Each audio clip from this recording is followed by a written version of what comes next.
Tengan todos ustedes un muy buen día. Vamos a iniciar este nuevo video. Quisiera decirles que en este video vamos a hablar de fantasmas. Sí, de la existencia de fantasmas. Y si les parece poco, les adelanto que ustedes tienen fantasmas. Bueno, no hace falta que se asuste, o no tanto, porque como vamos a ver, yo también tengo fantasmas y finalmente todos estamos llenos de fantasmas. Vamos al grano. En este video vamos a ver el llamado experimento del ADN fantasma. Lamentablemente, este y otros son experimentos que prácticamente no tienen publicidad, como esa publicidad de tipo oficial que cuando interesa difundir se lo hace con bombos y platillos en cuanto medio de comunicación existe, sea radio, sea televisión, revistas especializadas, sale en todos los titulares de los diarios, se les da premios a los investigadores, todo el mundo les hace entrevistas a esos investigadores. No, este tipo de conocimiento que vamos a comentar acá no tiene toda esa exacerbación publicitaria. Este otro tipo de descubrimientos, como digo, por ser un tipo de conocimiento no apoyado por alguna razón, poco se difunde, también poco se investiga, o por lo menos oficialmente no se investiga, y muy particularmente en Occidente y a nivel de instituciones oficiales y públicas, no se habla de esto. Esta experiencia que veremos la han hecho investigadores privados, fundamentalmente, o independientes, y que, como siempre, que se va al margen de la ciencia ortodoxa u oficial, esa que en definitiva, y para que se entienda, es la que termina facturando, para que se entienda bien. Como decía, estos investigadores presentan sus descubrimientos, muchas veces a costa de sacrificar, muchos de ellos hasta sus carreras, por el desprestigio y la persecución que luego reciben. Realmente es un raro mundo este en el que vivimos.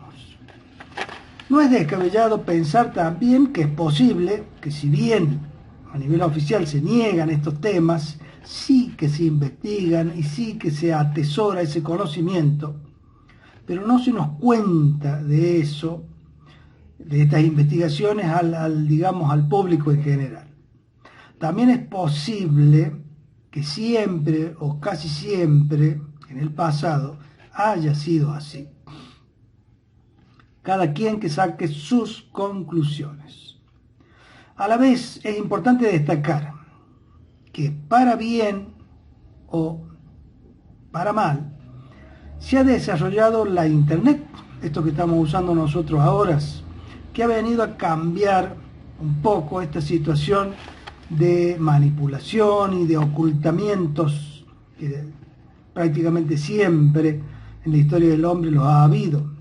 Aunque a día de hoy hay que destacar también que hay ingentes esfuerzos por controlar la Internet también.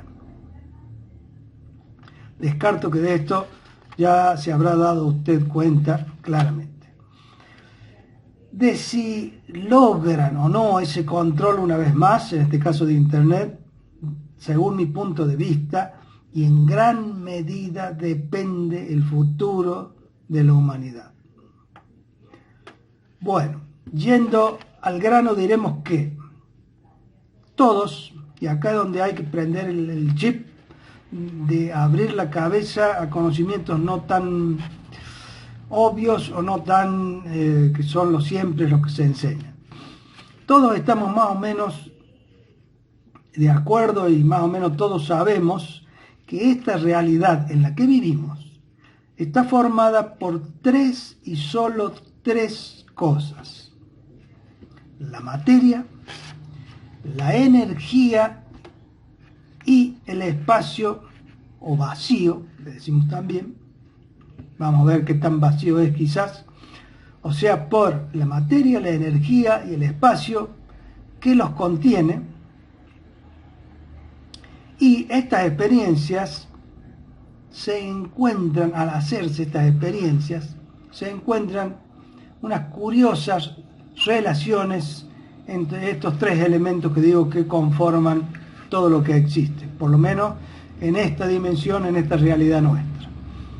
También vamos a necesitar, para mirar estas experiencias y poder entenderlas mejor, vamos a necesitar el concepto que se usa en ciencias de campo. No estoy hablando del campo con alambrados y vacas, sino el concepto que se da en ciencia a campo, que no es tan diferente al final. El campo es una zona del espacio, o más correctamente dicho, zona del espacio-tiempo, pero piense usted que el campo es una zona del espacio en donde puede medirse allí una perturbación energética. Como ejemplo, le presento la siguiente imagen en donde está presentado el campo magnético de un imán. La parte material del imán es el rectángulo verde y rojo, donde vemos sus polos sur en verde y su polo norte en rojo. Pero el campo está representado por toda esa zona que abarcan las líneas negras sobre un fondo blanco, que a simple vista no se ve. Es decir, luego sabemos que hay un campo de influencia o perturbación ahí, pero mirándolo así nomás, lo que uno ve, toca, o lo que sea, registra, es el rectangulito del imán. Pero ese imán genera, como digo, un campo de fuerza, un campo de perturbación, como se quiere ver. En este caso del imán, ese campo magnético, esa zona, es la que produce, como les decía, esa perturbación, en la cual podemos medir allí una energía. Esa perturbación es producida por una energía. Porque si ponemos un elemento, por ejemplo, de hierro, en ese campo, será atraído. Vamos a ver que hay esa perturbación de que hay una atracción ahí. O sea, el campo del imán, en este caso, produce una perturbación en un metal. O sea que decimos que hay una perturbación magnética en este caso. Bien, para decirlo lo más simple que se pueda, un campo es una zona en el espacio en donde se puede medir, o sea, de alguna manera ver que pasa algo allí. Como verán aquí también la ciencia ortodoxa, medio se le arden los libros un poco, porque no está claro qué es per se, qué es realmente un campo. Porque lo que estamos viendo es lo que hace ese campo, pero no lo que es en sí mismo. O sea que, de nuevo, caemos en esto de cuántos puntos oscuros tiene la ciencia. Y para colmo, estos puntos oscuros en general nos aparecen mayormente en la base de la ciencia, en los cimientos de la ciencia. Bien. Quiero aclarar que por lo menos todas estas cosas así oscuras son, por lo menos para mí, lo que hace realmente interesante, lo que le pone sabor, lo que le pone picante a todo esto, de ir dándose cuenta de que prácticamente todo está por descubrirse recién, y que solamente estamos de alguna manera arañando la superficie de todo este conocimiento que aún permanece oculto a los seres humanos. Bueno, vamos al experimento en concreto. Este experimento ha sido realizado por el doctor Vladimir Poponin, en base a investigaciones anteriores que ya había hecho otro científico, que es Peter Garyaev, Ambos son biólogos rusos, con una amplia y dilatada carrera de investigación en ciencias. Esta investigación ha cumplido todas las exigencias de una investigación científica y han obviamente pasado todas esas exigencias y por lo tanto luego ha llegado a publicarse científicamente, cosa que se puede localizar fácilmente en internet, porque ahí está el paper publicado, y con solo tipear Peter Garyaev o el efecto fantasma del ADN lo van a encontrar. En este experimento se comenzó por vaciar un recipiente, es decir, se creó un vacío total en el interior de un recipiente y luego lo único que se dejó dentro, que de alguna manera se permitió que estuviera ahí adentro, eran fotones. Los fotones son partículas de luz. Pero vamos a aclarar un poquito más. Un fotón, para aclarar un poco más, es una partícula mínima de energía luminosa o de otra energía electromagnética, siendo el fotón la partícula elemental responsable de las manifestaciones cuánticas del fenómeno electromagnético y que posee esas propiedades paradójicas, esas propiedades locas de que nos habla la física cuántica, de que es una partícula, pero no es tanto una partícula, sino que es una onda. Pero bueno, es una partícula y una onda a la vez, o no a la vez. Pero bueno, es partícula, es onda, es las dos cosas. ¿Qué diablo es? Fíjense cómo de nuevo nos aparece que la ciencia no sabe a ciencia cierta qué es exactamente un fotón. Es algo que es medio escurridizo ahí, que es y no es, que es onda, que es partícula, que es las dos cosas. Pero bueno, nos tenemos que manejar con ese conocimiento porque hasta ahí llega nuestro conocimiento científico en la actualidad.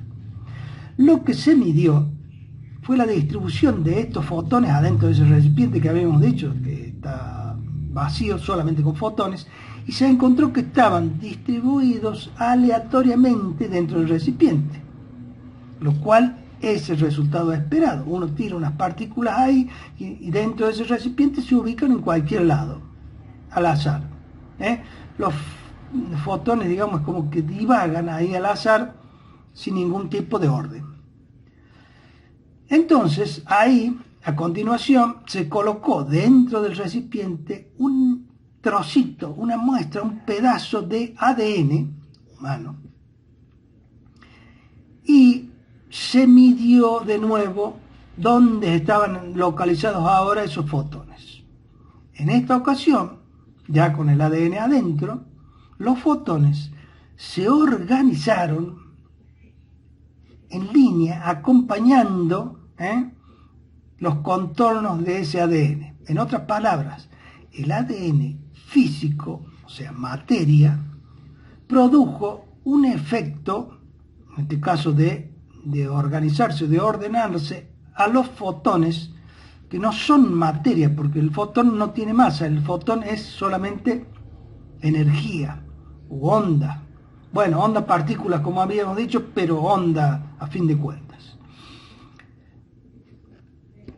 Siguiendo, diremos que el tema es que cuando analizamos este fenómeno de organización de los fotones, lo que vemos es que hay un campo, acá vamos a usar el concepto de campo, el campo, que es esa zona de influencia que generan las moléculas de ADN, que la materia que es el ADN, tiene en sus moléculas ciertas cargas electromagnéticas que generan un campo también.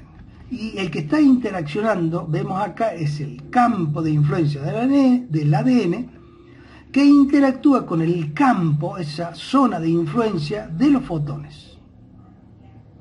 Y que algo que no sabemos bien qué es, hizo que los fotones se organizaran en base a la conformación o la forma del ADN. Es como, fíjense que es como que la energía, que son los fotones, sigue de alguna manera a la materia, la reconoce a la materia y se acerca a ella por alguna fuerza de atracción, ¿no? Y la copia, por así decir, organizándose. Y les diría que para los más curiosos, esto está en relación con lo que a lo mejor han escuchado por ahí, que los científicos buscan un campo unificado, o la teoría de campo unificado, o la teoría del campo del punto cero. Les dejo esa inquietud para el que quiera curiosear más. Bien, luego, después de esto, y si como esto anterior no fuera sumamente extraño, la muestra de ADN fue removida, o sea, se sacó del recipiente ese ADN que había logrado que se organizaran ahí esos fotones. Se saca el ADN y de nuevo se vuelve a medir a esos fotones que se habían organizado estando el ADN. Es de suponer que una vez que sacamos el ADN, ¿qué pasa con los fotones? Vuelven a estar en forma azarosa por cualquier lado distribuido.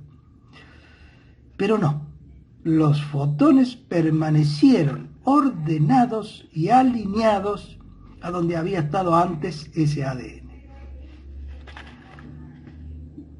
Es loco quizás, pero bueno, el ADN ya no está y los fotones siguen ordenaditos, lo cual es un efecto totalmente ilógico, contraintuitivo, no es lo esperado, y de allí viene la denominación de la experiencia, ¿no? El efecto fantasma del ADN, porque ese ADN como un fantasma pareciera que sigue ahí y que por eso los fotones siguen adheridos a esa forma del ADN.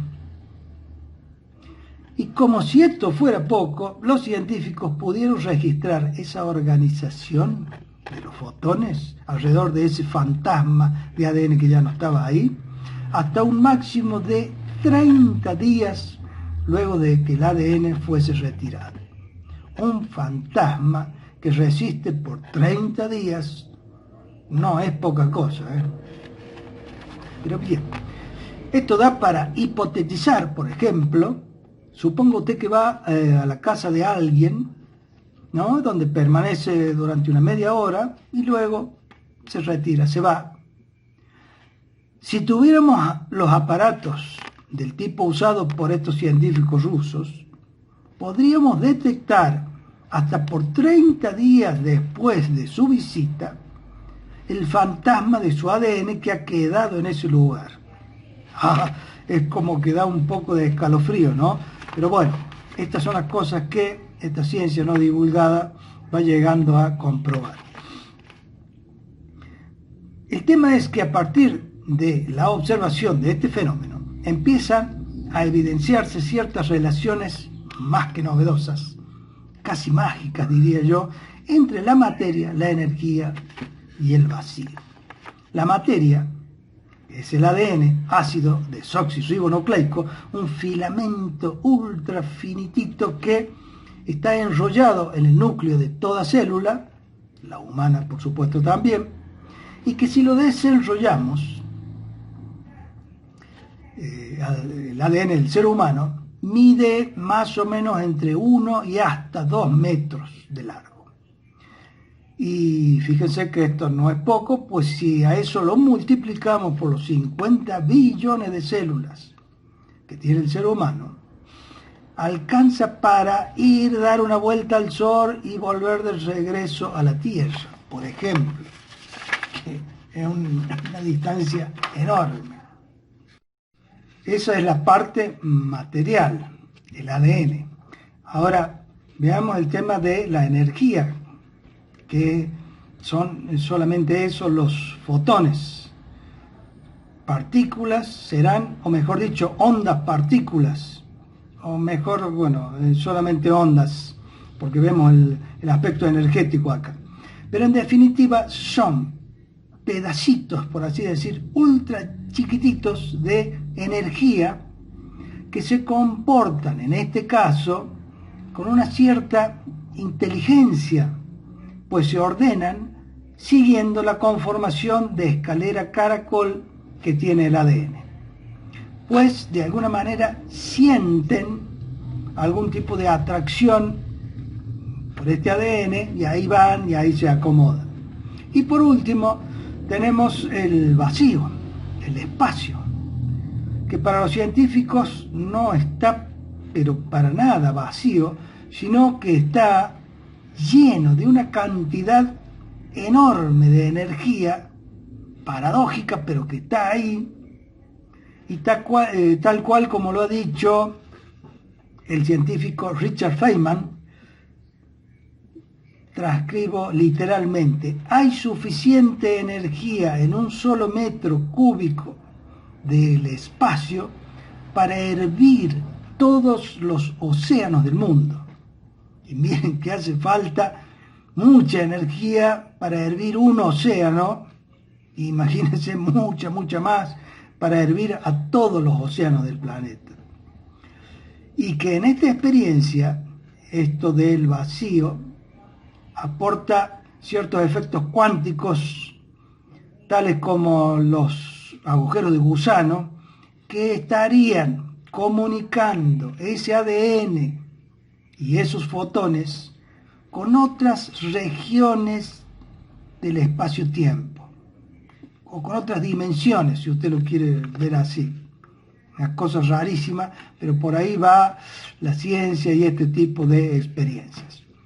Según estos científicos rusos, estos raros efectos del ADN fantasma estarían evidenciando a ciertos fenómenos muy pequeños y raros de la energía, incluyendo muchos fenómenos de, por ejemplo, de curación, que la ciencia médica cataloga de curación espontánea, que es una extraña forma, o quizás ellos la verán una elegante forma, de decir que se curó porque sí.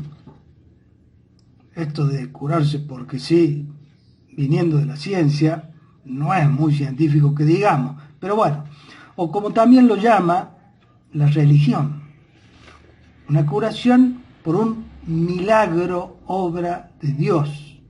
Y no estoy negando esta última postura, porque la verdad que cuando uno observa solamente el hecho de el fenómeno de estar vivo, eso ya en sí es un milagro. Piénselo. Aclaro de nuevo y una vez más, lo he dicho en otras entregas del canal, no soy religioso, no profeso ninguna religión, pero me da la neurona, o neurona y media, no más que tengo, para tener que concluir que la vida es un milagro, hasta tanto se sepa qué diablos es. No hay otra palabra que la explique mejor.